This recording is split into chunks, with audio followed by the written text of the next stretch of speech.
Prince Harry and Meghan Markle are trapped in the most embarrassing royal paradox of modern times, two self-proclaimed independent rebels now scrambling to protect the very titles they once dismissed as shackles. And today's revelation? It is nothing short of humiliating.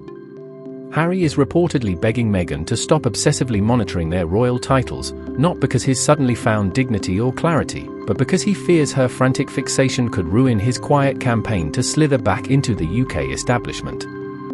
The same couple who fled Britain claiming they no longer needed the monarchy are now clinging to its last threads like their careers and identities depend on it.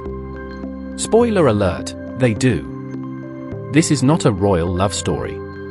It's a messy negotiation of ego, insecurity, and panic dressed in the velvet of titles they once pretended to rise above. Let's state the obvious, Meghan returning to acting is the clearest sign yet that the Sussex dream didn't go as planned. Hollywood wasn't dazzled. The global humanitarian power couple idea fizzled. The production deals lost steam. The speeches ran dry. And now, the Duchess of Ambition is staring back at the industry she abandoned, trying to reinvent herself, clinging to scripts instead of royal symbolism.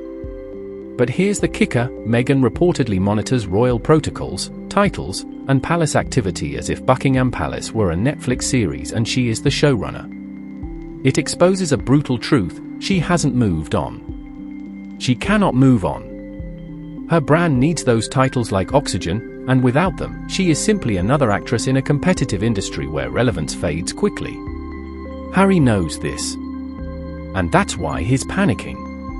Sources say Harry is secretly negotiating, whispering apologies, sending feelers through palace channels, trying to soften his image for a future British reconciliation tour. His fear? That Meghan's obsessive title-watching and Hollywood relaunch could jeopardize his desperate campaign to restore royal access and legitimacy. Let that sink in, the once fearless royal rebel now creeping back like a nervous schoolboy hoping the headmaster forgot his tantrum. Harry left the monarchy breathing fire. Now he returns with a whimper. This isn't evolution, it's regression wrapped in California sunlight. Instead of forging his own identity, he remains tethered to the throne he swore he didn't need. Instead of building his own legacy, he's begging for guardianship of the one he abandoned. And instead of standing firm with his wife's Hollywood ambitions, he's reportedly terrified she'll blow the cover on his secret mission to be welcomed back into the fold. It's the collapse of a rebellion in slow motion, silent, awkward, and pathetic.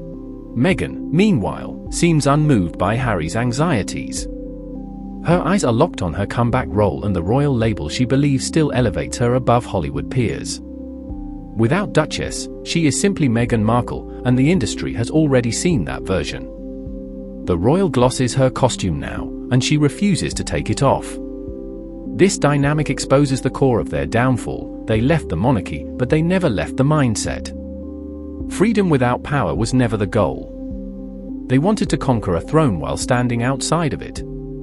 They wanted royal prestige without royal discipline. They wanted global influence without institutional loyalty. And now both are learning, painfully, that titles without duty are just decorative words, unless you use them as a lifeline to claw your way back into relevance. Harry's fear that Meghan could derail his plan isn't romantic, it's strategic. It reveals how fractured their internal alliance has become. When your marriage becomes a PR strategy meeting, love isn't the glue anymore, survival is. Their story is no longer prince and princess breaking free from tradition. It is two opportunists chasing status from opposite sides of the Atlantic, tied together by ambition but divided by approach. Harry wants reinstatement. Meghan wants reinvention. And both want to pretend this circus is noble sacrifice rather than naked desperation. If Harry truly wants a return, he'll find Britain changed, less forgiving, more skeptical, unimpressed by tantrums, and loyal to a royal system that functioned perfectly well without his California commentary. William isn't waiting with open arms. The UK press hasn't softened. And the monarchy has actual duties to manage, not Netflix emotions to console.